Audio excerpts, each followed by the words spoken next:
This speech by Paul Kagame is very alarming, people.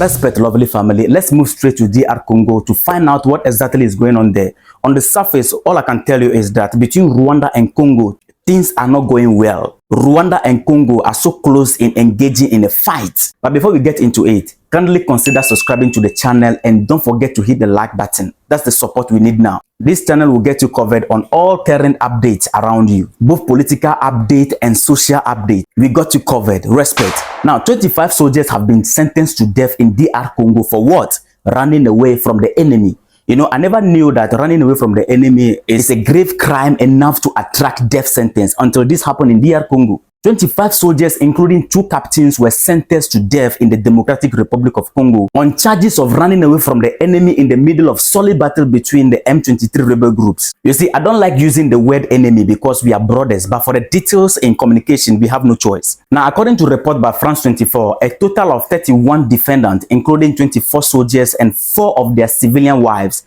appear before the military court in North Kivu province. Several charges were laid against them, including fleeing from the enemy, wasting munition of war, violating orders, and stealing. These are charges laid against them. Then at the end of the court hearing, these 25 soldiers, including 2 captains, were sentenced to death. And according to reports, the defense intended to appeal. Now, the March 23 movement, abbreviated M23, have taken over numerous towns on the northern front of the conflict in DR Congo. The M23 have also seized massive territory over the past years. They have completely taken almost all of Goma, the provincial capital of North Kivu. And all this has resulted in high number of people dead and displaced hundreds of thousands more. For you to understand how grievous the whole situation is, there are currently 2.8 million displaced people in North Kivu according to UN report. Now, this is where Rwanda came in. Kinshasa accuses Rwanda of backing the M23 rebel groups, and several times Rwanda always denied this. In actual fact, Rwanda is being accused of so many things, including genocide and stealing of minerals in DRC. Now, this is where the disturbing aspect came in.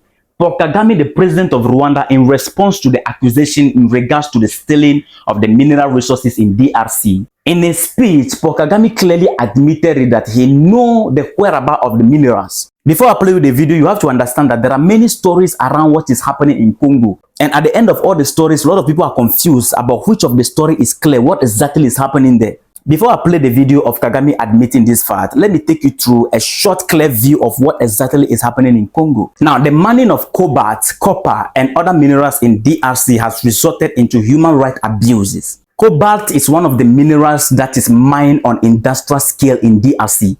And in order to expand the industrial scale mines that extract cobalt and copper for rechargeable batteries, this has now led to forced eviction and human rights abuses. This is reported according to Amnesty International. In fact, Amnesty International Secretary General Agnes Kalama says in quote, "The forced eviction taking place as companies seek to expand industrial scale copper and cobalt mining projects are wrecking lives and must stop now." This is what she said. You see, the people of DRC have so far experienced significant exploitation and abuse during the colonial and post-colonial era. In addition to that, their rights are still being sought for their minerals, and the wealth around them is stripped away. Let me tell you why. Because of the increasing demand of their so-called clean energy technologies. In other words, that is to say, to move away from our weather pollution, from the smoky car and whatever it is they call it. I will not go deep into that.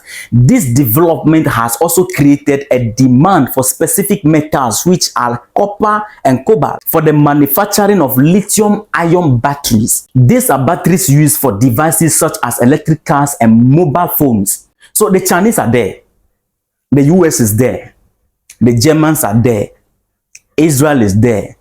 Everyone is there. So long as technology is involved, all of them are there. Now, what exactly I'm not understanding is why the DRC neglect all these people by pointing finger at Rwanda. I don't know. So Paul Kagame, the president of Rwanda, has been accused of playing part in the stealing of these resources. And now this is what he said. Those who accuse us of stealing minerals, if that were to be true, I think we can do better still by having peace. Yes, because when you have peace, then you don't even need to steal. And I was talking to some very senior people recently from somewhere who are saying, no, the Congolese are saying we steal their quota, we steal their gold. And then I asked them one question. As I said, there is something I know. Some people come from Congo, whether they smuggle or go through the right channels, they bring minerals, but most of it goes through here, does not stay here.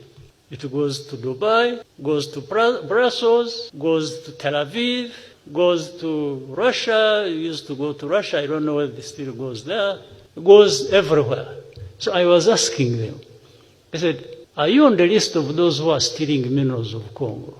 Because these things, they end up with you. For us, we are now, they go through our country. They are accusing us of stealing Congo's minerals. How about the destination? Now, before we get into the fighting aspect, this speech by Paul Kagame is very alarming, people. Your neighboring nations are accusing you of stealing their mineral resources, which you always deny. Now you are telling the whole world, the whole Africa, that the minerals only go through your country. And you even mention the whereabouts of the resources, but still denying the fact that you are not playing part in the stealing of the resources. It's just like me complaining to you that a thief came to steal from me. Do you know anything about it? You say, no, you know nothing about it. But you only open the door for the thief to take my resources and pass through your land. It is well-known fact that the thief cannot pass through Rwanda with the minerals of DRC without paying anything to the Rwanda government. Lovely people, you need to subscribe to the channel and hit the like button. All right, respect. Now, I've been saying this consistently that the enemy is in Congo doing their best to breach the head of Congo and Rwanda together. If you watch the video I'm about to play to you, you realize that the question they asked for Kagame was in regard to what they are expecting. A fight. That is what they are expecting. Africans, we must be very smart this time. We are not living in 1623. We are in 21st century. At least we know our history. Knowing your history and learning from them are two different things. Now, in an exclusive interview with France 24, Rwanda President Paul Kagame discussed the tenuous relationship between Rwanda and DR Congo. He mentioned that Rwanda is ready to go to war with DR Congo if necessary. You see, when exactly are we going to get to the level where Africa unity that we are preaching about will come to existence? It is a shame for Paul Kagame to sit on global stage and make that statement. Meanwhile, Burkina Faso is sending warning to anyone who dare to attack Niger, saying that the person will have to go through them first before reaching Niger. He is not saying that they are going to support Niger. As Niger is fighting, they will be behind Niger. No, no, no, no, no, no. They will be at the front line. You go through them. Once you are done with them, then you hit Niger. This is what we call solidarity, unity, brotherly love. Rwanda must understand that Congo is not your enemy. Congo must understand that Rwanda is not your enemy. I don't know what is wrong with these two people. We in Africa, we are supposed to be defending each other. And that is exactly what Mali, Niger, Burkina Faso are doing. Before we watch the video, in response to recent accusation by President Felix Tshisekedi that Rwanda is organizing a genocide in Eastern DRC, Kagame, on the contrary, accused Tshisekedi of orchestrating the return of genocide in Eastern DR Congo aimed at Congolese Tutsis, the M23. Quoting part of what he said, in quote, what actually is taking place in Eastern Congo should be understood even by the person who leads that country. He does seems to have a selective memory of what to call what is happening there. Kagame added that to ignore that and to want to call it something else, somewhere else, by somebody, I think you have to be missing something in your mind. These are the words of Paul Kagame. Now watch part of the interview and don't forget to subscribe and support us by liking the video. Respect. You're ready to fight if need be. Whether this Eastern Congo situation and what comes out flows over to our territory or anything else, we are ready to fight. Because we are there as a result of having fought for our own rights and existence. There's no question about it. So we are not shying away from saying if anybody finds us or threatens us, I mean, it's not a secret. We are ready to fight.